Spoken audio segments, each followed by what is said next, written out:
work falsifies you all the time. Work has negative feedback loops all the time. People have good days and bad days at work.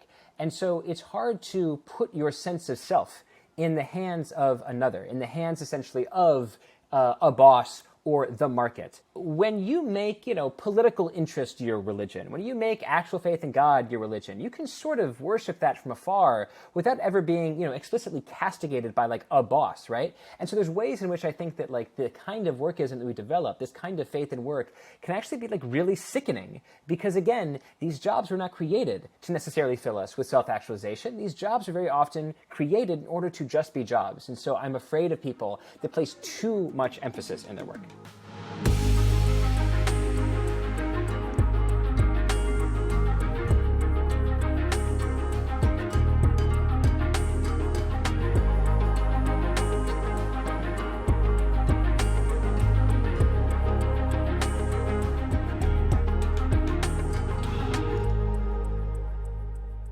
It is my distinct pleasure and privilege to welcome back to the pod the author of the new book On Work, Money, Meaning, Identity. You may know him from his columns in The Atlantic or his very popular podcast, Plain English. Derek Thompson. Welcome back, Derek. It's great to be here. Thanks so much, Andrew. Derek, it was so much fun reading this book, in part because it was a trip down memory lane, where it had some of your greatest hit essays from The Atlantic, including something you wrote from Ohio that profoundly influenced my presidential campaign. I don't know if you knew that.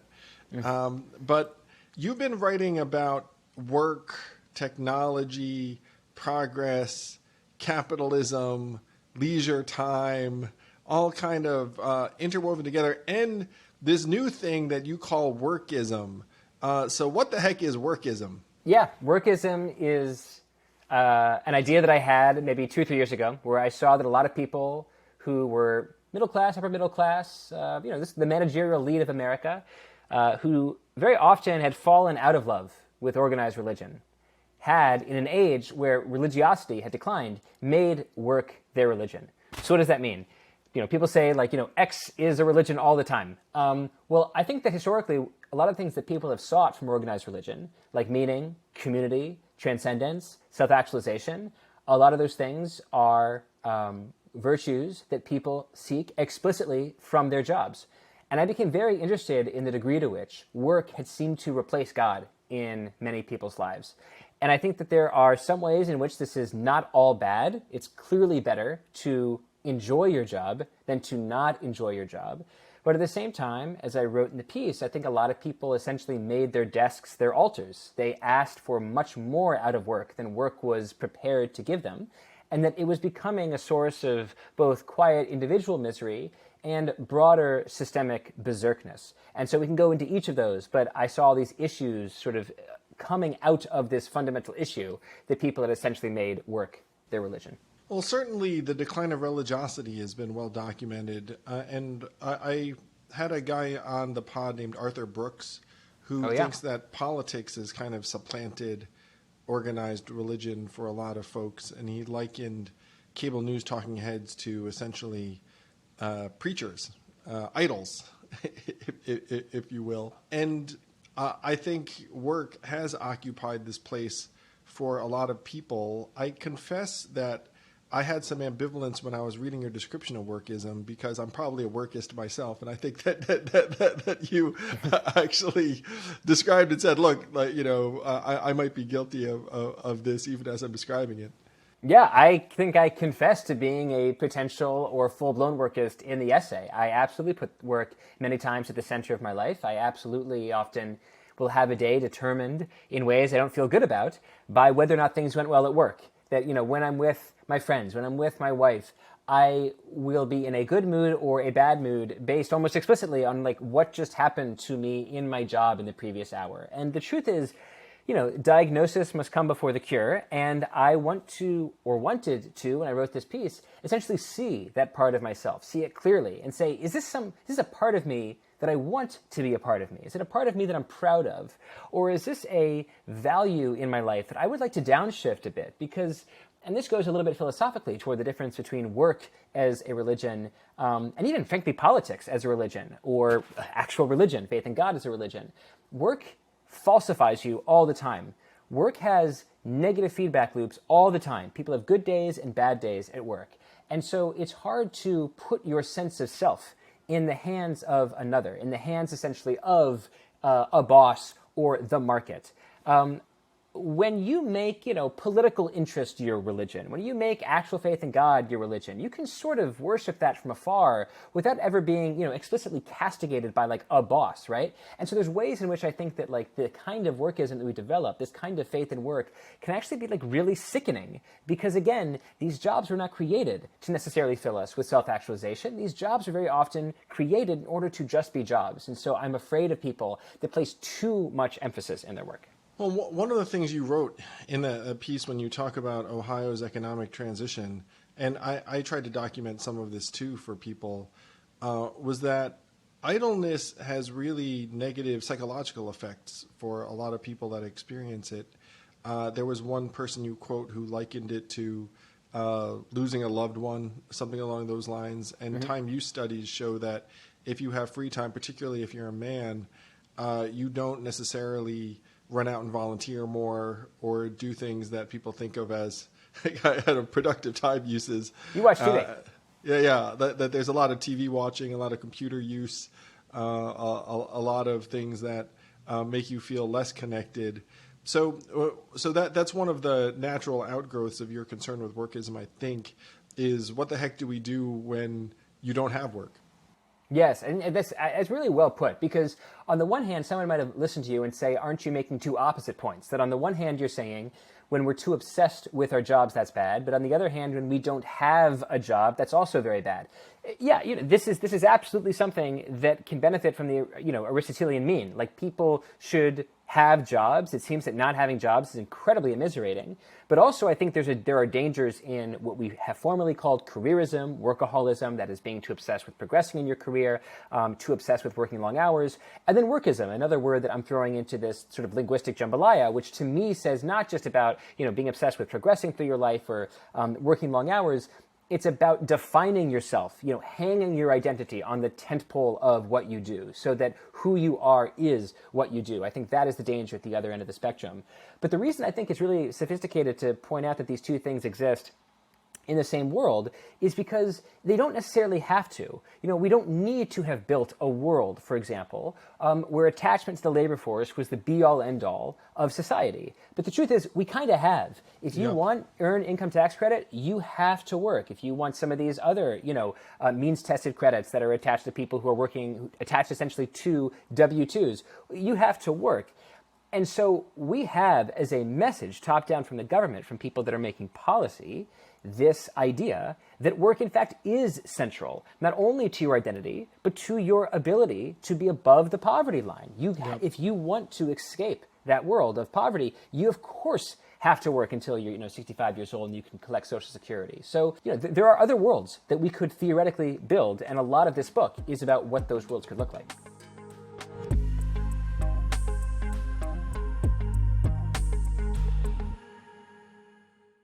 I am pumped to announce that I have a novel coming out on September 12th, The Last Election. It's a political thriller co-written with my friend Stephen Marsh, who wrote the book The Next Civil War. If you listen to this podcast, Stephen's been a repeat guest. Stephen and I became friends and thought we should collaborate on a way to scare the shit out of people, but also entertain them with a story of what could happen in this upcoming election or the election thereafter. Do check it out at andrewyang.com/books, and there's a special discount code Last Election that you can use for 30% off at the publisher's website. I'll be talking more about this book, but I'm so pumped to get this out into the world. Last Election, coming your way.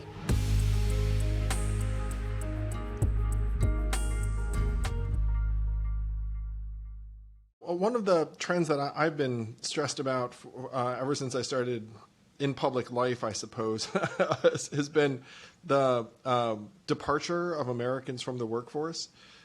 So there's been a multi-year trend of the labor force participation rate generally declining. I mean, it's had fits and starts upward. As you and I are talking right now, I think it's at 62.5%, which has recovered somewhat, but is still lower than 2020 when COVID started. I think about 2 million plus Americans have left the workforce post-COVID. What's your read on what the heck happened to those 2 million workers? Because some of the explanations I see, it seems like it's a bit of a mystery, but people say, look, some of it is people leaving urban areas and then doing things that don't show up as jobs. Some of it is women in particular focusing more on family time and responsibilities. Well, so I guess I'll just leave it there for a sec. Like, what do you think has happened to the workforce in the last couple of years? I think to the extent that there is a simple answer to the question, the answer to the question is people just retired, and they stayed retired. Yeah, there's some early retirees. That happened. I think that's most of it. I think that most of it is that people stay retired. If you look, I believe, at the prime age participation rate, that is the share of people between the age of 25 and 54 who are working, it is more or less back to 2020. If you look at teens, they've been much less likely to work for many decades. That largely isn't necessarily just because teens are lazy. A lot of times, or in many cases, homework is just taking up, and extracurricular activities are taking up more time. So they're less likely to say, work in, the record stores of 1970, and they're more likely to be taking on extracurricular activities. And I also finally think that a bit of it is mothers in particular. I was going to say parents, but I do think it's probably specifically mothers who at various ages may have pulled out of the labor force during the pandemic and somewhat stayed out of the labor force so that they're more likely to be part-time. But my read of the data, and mostly the data that I look at, would come from Fred, the St. Louis Fed sort of data source, the database, which of course you're very familiar with, says that most of this is about senior citizens, non-disabled senior citizens who got out of the economy because they were afraid, rightly, that COVID represented a disproportionate risk to them, and stayed out of the economy in part because they didn't want to go back to their old jobs. They were still afraid of COVID. They got used to being retired, and they maybe owned their house and liked what they had in their portfolio, and so decided to retire on it. Well, one of the big mega trends over this last couple of years that might have a relationship is the move to remote work, which you've written a lot about. Mm-hmm. So I'm sitting in New York. How is it in D.C.? Here in New York, I'd say office buildings are half full / half empty. D.C., I believe, leads the country in the share of workers who work at least part-time from home. I'm talking to you from home. Many people, as I understand it, are working from home. I think it's more than 50% in Washington, D.C., and that's because to a certain extent, D.C. is a little bit of a company town. We got this, big thing, the federal government that, siphons off $4 trillion of revenue every year. So there's a lot of people that are either employed by the federal government or 1 or 2 degrees away from the federal government. And federal work is very white collar. It's you don't necessarily have to clearly work in a factory. It's not like retail. It's not like schooling, which it's really hard to be, I think, a remote kindergarten teacher.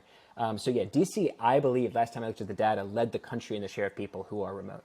So in a way, you're a test case for something. The future of remote work by Washington, D.C. Yeah, exactly. This is the future. Yeah, it's right here. I am the future, precisely. So you wrote about how there's a need for us to try and optimize organizations in particular to remote work, to replace the opportunity for soft work. You also write about some things that I totally agree with, by the way, that's like, hey, some of the drawbacks, it's going to be tougher for young people to gain traction and ascend within organizations, which I agree with. And it also might be harder for the cultivation of new ideas and innovation unless organizations take very, very real steps toward trying to create those opportunities. Yeah, I would say that while I am a fan of remote work, and it would be incredibly hypocritical for me to not be a fan of remote work, as I'm currently working remotely, I do think there are probably 3 problems. They all sort of come down to this issue of novelty. I think remote work probably isn't as good at forging new relationships, at coming up with new ideas, and at bringing on new people into a company. So to go through all 3 of those really quickly, I think that research seems to show that it's easier to build trust between people who don't know each other if they can see their entire bodies. When you are slacking with someone or G-chatting with someone and they give you a sort of curt response to an idea that you thought was really, really wonderful, if they just say okay, if they type the letters okay in response to this idea you thought was really interesting, it's easy to get offended. It's easy to write in negative emotions where negative emotions didn't exist. But maybe if you had that exact same interaction in person and you handed someone, whatever, a manila folder, no one carries them anymore, but you handed someone a printed out piece of paper with an idea and they said, okay. And they had this smile on their face and their body language said, I think this is a really cool idea and I'm excited that you brought it to me. All right, well, that's the exact same language, okay on Slack versus okay in person, but we're much less likely to take offense when we see sort of the full data set of someone's full-bodied response to us.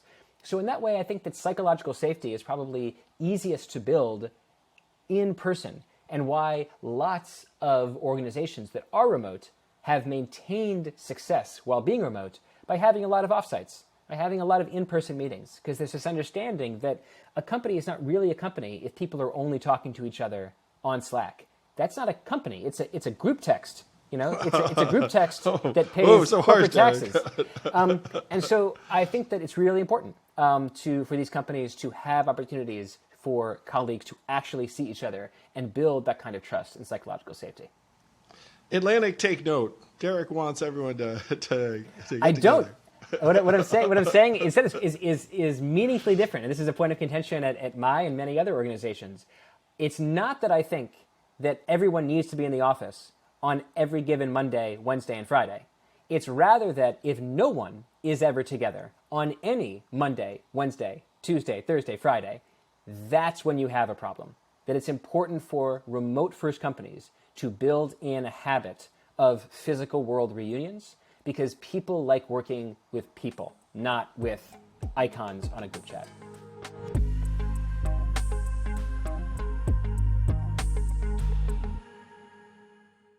You guys already know all about ExpressVPN. I've talked before about why they are the go-to service for protecting your online activity. Big tech should not be snooping on us and profiting from what we do in our private time. ExpressVPN can also help access content, including thousands of Netflix shows that might be available in another market. You just beam in, encrypted, surreptitiously, and you can be a UK user, and all of a sudden all that fun BBC content can be yours. I could go on and on about ExpressVPN. It's the VPN that I trust, and I'm not surprised that CNET, Wired, and others have rated it #1. Visit expressvpn.com/yang right now and get 3 extra months of their service for free. That's expressvpn.com/yang. expressvpn.com/yang to learn more.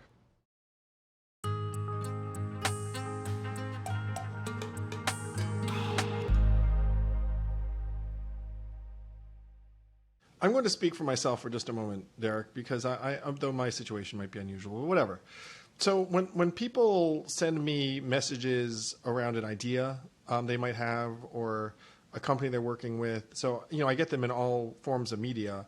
I might get a text message about it. I might get an email about it. I might get a DM about it. I might get a deck about it. Part of it is that if someone is presenting something to you in person, you're just much more likely to take it to the next level. Both in your own mind and also in terms of your deeds, your actions. Yep. Like if you get a message from someone, then, the path of least resistance is not necessarily to follow through to the nth degree.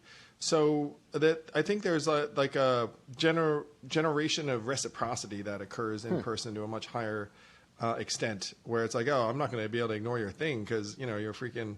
looking at me. Right. Yeah. Right. Yeah. That's exactly it. Well, it's, I don't know if I'm sort of making up psychology here, but whatever. I'll just go ahead and make it up. When we are talking to someone live, in person, getting lunch or drinks with them, getting coffee with them, their body occupies our full visual field. What they're saying to us occupies our full auditory field. We are immersed in the issue of what they are saying and what they look like. When I get an email from someone, when I get a DM from someone, when I get a Slack from someone, that Slack at any given moment occupies what? 5% of the screen that I'm looking at? And and the little avatar icon occupies maybe 0.5% of the screen. And it's just a burp. It's just a message. And so I can at any moment click away and forget about it forever. So there's just all sorts of, I don't know what you want to call it, psychological, phenomenological reasons why being with someone physically is so much different than associating with 15 people in one-off ways on a computer. Now, I want to be clear that I think remote work can do some things that offices can't do. I think that commutes are by and large a scourge for most people. I don't think commutes do They certainly make people unhappy. It's like the single biggest correlation to your happiness level. Yep, you know that. Right, great. You know that data, right? The commutes seem to make people miserable. If people could, literally just teleport to work, I suppose that could cut down the commute time. But it's wonderful that people have more time with their families, with their partners, with their spouses, with their friends, to work out, to cook dinners rather than order in, if that's what they prefer to do. I think that time returned to workers is really fantastic. And frankly, there's all sorts of ways in which there might be ways of developing more creative networks on the internet than in an office, because the internet gives you or exposes you to a network of thinkers that is larger than any particular Slack channel or office space.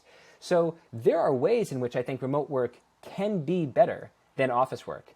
But I do think that in this particular narrow corner that we're talking about right now, it's narrow, but it's, I think, very important, about trust and about follow-through, there just is a material difference between meeting someone and seeing their entire body and getting an email from someone and being able to archive that in 0.5 seconds. I think all the time, too, about a younger version of myself, Derek, because right now, if you give me a choice in terms of remote work or an office, I mean, it's remote all the way because, I've got so much stuff going on. It seems ridiculous for me to go to an office and the rest of it. So, again, I do think a lot about young people. And it's like, whoosh, it's going to be harder. And I had another conversation with a guy you probably know well, Martin Ford, who wrote Rise of the Robots. And so one of the things we're talking about, which I'd love to ask you about, is the impact of AI and automation. And you're one of the earlier thinkers saying, look, guys, there's something happening. There's something brewing. I mean, you were writing about it back in 2015, the same time Martin was. And Martin made an observation, which I thought was fascinating. But he said, look, a lot of the most readily automatable work in an organization was done by entry-level people. And so if you are replacing that work or getting it done by AI, then you're going to look around and be like, do I need this many entry-level people? And so you're going to have a harder ladder to climb. Or that the beginning of the ladder might not exist in a lot of these firms. Right, yeah. 2 points I want to respond to. The first is, I think you very rightly pointed out that attitudes toward remote work stratify by age. And older established workers, especially those with families, are much more likely to say in surveys they want to spend more time at home, especially if they're a little bit more introverted. Whereas people who are younger, in surveys that are done by Stanford's Nicholas Bloom, who's done some of the best research on preferences by managers and workers on working from home, he finds that the people who want to spend the most time in the office are, in fact, young people, because they want to feel like they belong to a culture, and a culture that isn't just a group Slack. Second, on the issue of AI and young workers or entry-level workers, there's two factors here, and I wonder how they cross-cut. On the one hand, entry-level workers, just by dint of their entry level, know the least about their industry. And as a result, you would think that they're the easiest to automate because this is where the AI, the large language model, whatever technology we're using, the least amount of sophistication is necessary in order to automate or somehow improve upon the tasks that those 22-year-olds are doing. At the same time, 22-year-olds are really cheap. And at least cheap compared to 23-year-olds, who are cheap compared to 25-year-olds, et cetera, et cetera. And so the most profitable places to automate tend to be big cost centers. And I don't know, there might be a lot of companies where, hiring, if you're McKinsey or Bain or BCG, let's say you're a consulting firm, and you're looking at ChatGPT, and you're looking at these large language models, and you're thinking, I think a lot of the research that we've historically relied on a pool of 22-year-olds to do, we could theoretically do with large language models. Now, maybe you think that, and you say, we used to have 80 people in each annual class of graduating college seniors come into BCG in this office. Now it's going to be 40, and we're going to try to LLM our way through the other 40. Maybe you make that decision. Or maybe in the short run, you still just hire 80 people, teach them all how to use large language models really well. And as a result, you realize that like, oh wow, like we need way more business because these kids, these 22-year-olds are so much more productive. And as a result, you have to hire more business development in order to drum up more business for BCG. So there are also potentially ways, at least in the short term, these very same technologies, by dint through productivity, could either replace work or increase work because suddenly all these productive people means we need to hire up in our business development office.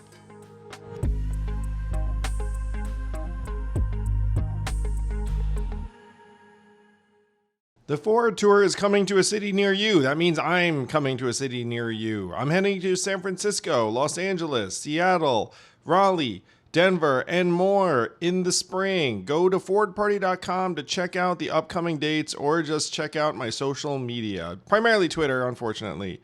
See you soon.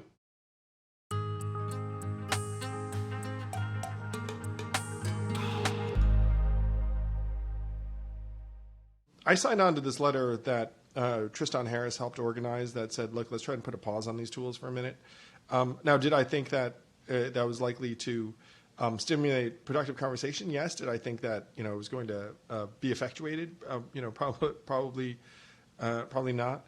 But one of the reasons why I was very happy to sign on to it was because everything I was hearing was that there are a lot of organizations that are trying to deploy these tools in ways that are going to hurt workers over some time frame, and I feel like they think they have no choice. Yeah. How do you feel about Italy banning ChatGPT entirely? And that's the other side. Like I talked to a friend who's a partner in a law firm, and they banned AI entirely, and that seems like a loser. You know what I mean? It's just straight up protectionist stuff that I think is going to have a very natural political base because no one cares about the jobs of AI. If you think about it, it's like oh, if AI does more work. It's like I just care about human workers. So I'm very concerned about what's going to happen in a lot of these environments and organizations. I think we've got a triple whammy going personally, which is that we have this move to remote work, which puts organizations in a sort of different bed in terms of what they can do and automating. And then you have AI coming online and everyone feeling like you have to rush pell-mell to use these tools and adopt them as quickly as possible. And then the third part that I would put out there is that now you have like a more constricting capital environment with like rising interest rates and the rest of it, where people are going to feel like they have to get ruthless about their cost structure. So what do you think is going to happen in 6 months? I have no particular. This is not like a leading question where I have some hammer to throw down on my position on the 6 month letter. It was interesting to me, and I don't think I took a side. But what could be done if you agree the technology should be used, and you disagree with the decision to ban it by places like Italy, but you also think that there should be a pause? What do you think happens in that 6 months that brings us into a better situation when we come out of it in September 2023? I contemplated that very thing, Derek, when I was reading the letter, being like, what could we do in 6 months if we had our acts together? So number one, I thought that individuals and organizations would get a better read on what the heck AI would mean for them, their staffing, their jobs, and you'd be able to make some plans and actions in that time. An ideal development would be that the government said, look, we don't know what the heck is going on in this space, and we're not even sure who's supposed to regulate it, really. So what we should do is come up with an actual AI regulatory agency and hopefully framework, and have Congress throw down and say, look, this is the agency that's going to be responsible for it because this is a very, very important new development. And by the way, there were some techies who were calling for something similar. They're like, we don't even know who the heck's supposed to be running point on this over there. Mm-hmm. Now, did I think that, again, did I think that the pause was likely to happen? I did not, but I did think, well, in an ideal world, we'd start rolling some kind of commission out that could round people up and say, okay, guys, what would rules of the road even look like in this space? Because right now the incentives are for the biggest tech companies to go as fast as they can. I think that's right. I think the biggest incentives are for the tech companies to go as fast as they can. I don't know yet like what the right test is for these tools. For example, on alignment, what's an SAT test that we could give these large language models? And apparently they're very, very good at taking SAT tests, so we should have no doubt that they could be able to finish it. What's a test we could give that would make us certain that the tools are essentially good and not bad, or I guess to use the lingo of the day, aligned and not misaligned, likely to be aligned going forward and less likely to be nefarious. It seems like we need more people working on writing those tests and figuring out what the questions should be, because I sometimes find that the debate right now is between people who say, pedal to the metal, let's just see how fast this thing can go. And there's obviously not a particular like ethic there. That's just, interest in seeing how far you can shoot this slingshot. But then on the other hand, I guess I just don't know what the other side is hoping for all the time. And again, I find myself not even like refereeing this. I mean, I find myself an interested observer of this debate. I'll give you an example of something that was immediate. University administrators said to me that they're looking at going to oral exams because it's the only way that they can be confident you didn't use AI. So how long does it take for universities to come up with a new way of testing students? Could you get that done in 6 months? Maybe. So there are different adaptations that can be had. When you talk about how good these things are at tests, the last I saw was GPT-4 could get a 90th percentile score on the bar exam and an 88th percentile on the LSAT, which is above average. It's an above average like lawyer score. But the biggest thing is that we know it's going to go from 88th to like 98th percentile in 6 months, probably. We're just going to put it ahead of all but a handful of humans. Yeah, it's very possible that happens. Maybe it's probable that happens. Sometimes I wonder with artificial intelligence, and in particular these technologies, whether there's going to be a self-driving phenomenon. And when I say self-driving phenomenon, I mean that, in 2015, 2016, when I was writing A World Without Work for The Atlantic, and when I was writing a lot about the future of work and automation, I was pretty sure, as I'm sure you were, given that I know that we were talking to the same people, that self-driving cars really were right around the corner. Yeah. I mean, everyone that I talked to said we are going to have autonomous municipal fleets, right? There's going to be a ton of like cheap little electric self-driving vehicles on the roads of New York City, Washington, D.C., and you'll hail them and they'll come right to your door and they'll all sort of like collect at the edge of the city somewhere. They can hang out between the hours of 2 and 6 in the morning, and then they'll swarm back into the city and they'll swing us around. It'll be absolutely none of this came to pass. And I'm not saying none of it will come to pass, but we got from 0 to 99% when it came to the technology of automated vehicles.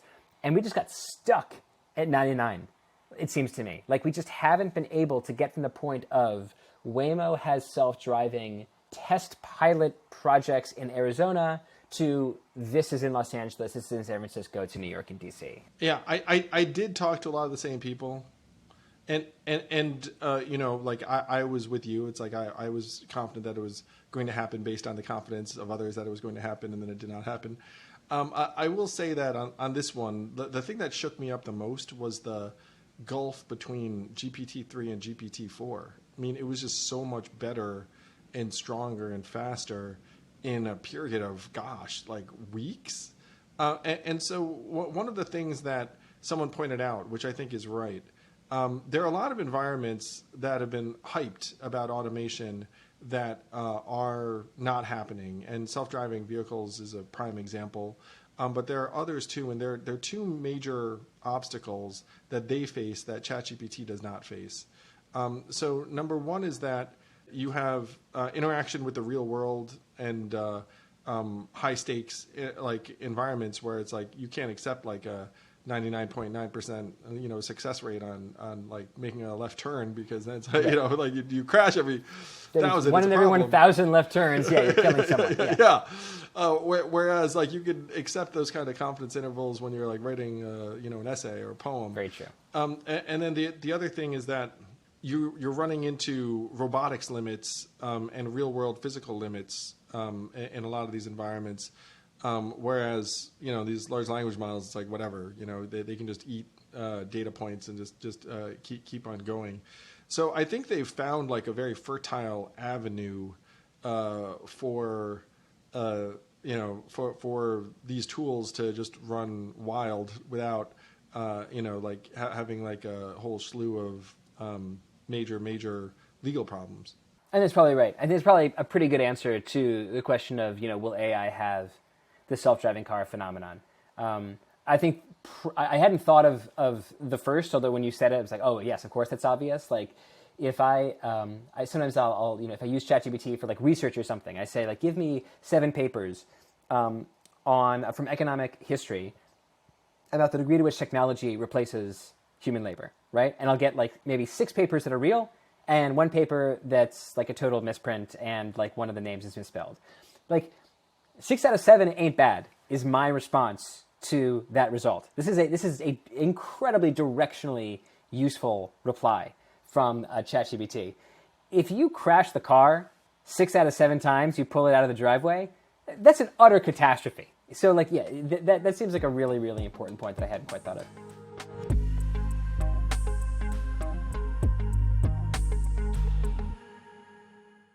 This podcast is sponsored by Helix Sleep. Having a good mattress has always struck me as one of the best investments you can make because you spend a lot of time on that mattress, and having a healthy night's sleep gives you energy for the day, keeps you healthy, makes you capable of doing all the things you want to do. Why would you sleep on a mattress that's made for someone other than you, especially in 2023? With Helix Sleep, you can take a personalized quiz, get one of their 14 unique mattresses sent right to your door, have a 100-night trial, and a 10-plus year warranty. Yeah, they have that much confidence in their products, in part because they're manufactured right here in the USA, and it's the #1 mattress picked by GQ and Wired magazine. Helix is offering 20% off all mattress orders and 2 free pillows for our listeners. Go to helixsleep.com/yang. This is their best offer yet, and it won't last long. With Helix, better sleep starts now.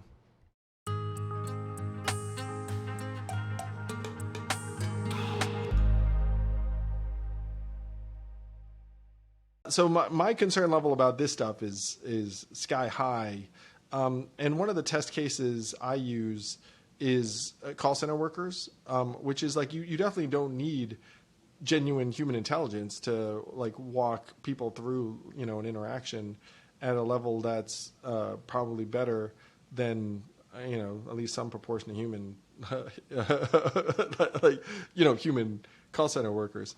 Yeah, the call center research seems to pretty clearly. It's funny. Call centers, for whatever reason, have been both the site of work from home experiments. One of the first work from home tests or surveys that was done by Nicholas Bloom was on call centers, and he found that working from home actually did make a lot of them more productive. And then also it's a seat of AI. I think in part just because like call centers it's so rote, right? Like the work they do is like so repetitive that I think it's easier to study productivity. I think it's really interesting to think like it's measuring productivity throughout the economy. It's just become so hard. Like think about, I don't know how many people in like Hollywood, or like, you meet with like you meet a movie executive, you meet like a movie executive's assistant, you'll talk to maybe like a screenwriter, you'll talk to like some other, assistant producer, and you're like, I've had 7 lunches. What's the productivity rate of those lunches? Right? Like what percent of a movie did we make in those lunches? What is the output of those lunches? There is none. It's just lunches. It's just a ton of conversations about projects that may or may not come down the pike. Like that kind of productivity is like very, very hard to measure. And I guess I wonder how decision makers and managers and chief executives are going to make decisions about replacing certain jobs with AI for a productivity-based purpose when productivity itself is something that's like so hard to measure. Like in many of those industries, they're really like hit maker industries, where if you have like one enormous movie or you create one incredible franchise, you can feast and feast and feast on that one hit for years. So that's obviously very productive, but there's no way to formalize that. There's really no like formula for it. And so like, will LLMs be able to get us better franchise tentpoles, right? Will the next Marvel be written by an AI? Will the next, Harry Potter be written by an AI? Like, that's a really weird, interesting question, because that's really where the productivity of that part of the economy flourishes. I talked to someone in Hollywood, and they actually had ChatGPT-4 write a treatment for an espionage TV series, and they said that it was pretty good, and that they then used it and modified it and tweaked it to try and do something real with it. So what's happening in a lot of these contexts is it'll create something that's like 82% of the way there, and then it takes a skilled, experienced human to be like, like, what am I going to do with this like next 18%? On the Hollywood topic, you put the right word on it, which is projects. Everyone has a project, and then everyone has multiple projects that they're somehow attached to, and then one of the projects starts gaining energy and momentum and resources, and then what you do is you be like, oh, I've got a live one, and then you like just like turn to that one and start putting energy into it. I'm involved with a couple of things that resemble that, actually, and then when it starts to get energy, you're like, wow, look at that. Like I've been on Hollywood pitches, and like we're going around and reading our lines from a script for these network executives, and that is the way people measure it. Really, is like they were like, okay, which of my projects is getting traction? Yeah, right. Yeah, and there's right. It always is like 13 meetings in order to get like 2 nibbles, and one of the nibbles is fake, and the other one it's a very strange industry. And I guess what I'm trying to say is I do think that there's a lot of industries in this country where like. And this is something that I write about in the book, the line between working and not working is actually like very hard to draw. If I'm, for example, the same way that if a film executive is out to lunch with a prospective writer who hasn't written a screenplay yet, but they're talking about a treatment, they're talking about a plot or a story that could become a successful script, is that working? Like, yeah, kind of, clearly, you can expense it, but it might not amount to anything. There might not be literally any economic output from that meeting. And I feel like in the same way, a lot of my work is, maybe this is true of a lot of creative industries, I'll just be on Twitter, right? And I'm not embarrassed to say this. I'm hanging out on Twitter, and I'm reading, and I'm making jokes, and I'm replying to people, and I am, outraged with some things that I see, and then I'm really impressed by some things that I see, and maybe there's like a graph or an article or a paper, and I'll say, that's my next piece. At what point of that experience am I working or not working? Like, the whole thing is actually in like this superposition of like working and not working at the exact same time. And I think that a lot of people in white collar work, a lot of people in creative industries are like this, like that they do spend a lot of their time in this, like suspended in the superposition of both working and not working at the same time. And I wonder what the inflection of artificial intelligence is going to do to that. On the one hand, it could make work much more distracting. It could mean there's many more opportunities to spend time both working and not working at the same time. But maybe, the utopian vision is that it will make us much more productive and purposeful at doing the things that we know we have to do. And as a result, we can get 5 days of work done in 3 or 4. That means more leisure. It means more time. It means more productivity, more money for the economy, more money for us, but also more leisure time. So I think this is one of the many places with sort of the way that AI is inflecting the future of work that I remain really interested to follow. Yeah, that's the positive vision. And I greatly appreciated your message that you put out. I want to say it was earlier this year where you said, you know what we need? A politics of abundance. And that is... the ideal impact of AI is that somehow it does free us up and it makes us more efficient. Maybe we even start using our time for other things because we've shaken free of our workism, to your point. But I'd love for you to close on what the heck you meant by politics of abundance, because I think it is very much the opposite of a lot of the politics we're getting nowadays. Like we're getting a lot of scarcity and can't do this and zero-sumness. And you're trying to present a totally different approach. I think that the story of this century, in many ways, has been a story of intersecting scarcities. One of the biggest problems of the 21st century is the lack of housing in many rich metros, a scarcity of homes. In the 2010s, were a period of the lowest levels of construction per capita of any period in recorded American history. So we have a shortage of homes. We need to decarbonize the grid.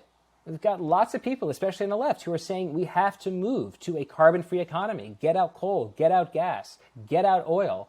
Well, you can't just remove coal and gas and natural gas and oil and still have a functioning economy. You have to replace it with solar and wind and geothermal. That means you have to actually build solar, wind, geothermal transmission lines.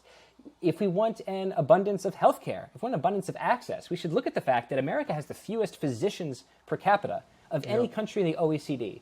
And one of the reasons for that is that the American Medical Association limits the number of residency slots, so it makes it very difficult for us to have as many physicians as we need. So what have I just said? We have a scarcity of housing, we have a scarcity of clean energy, and we have a scarcity of physicians, of doctors in America. That's where I want to see abundance. I want abundance in housing, abundance in clean energy. I want abundance in healthcare. I'd love abundance in education.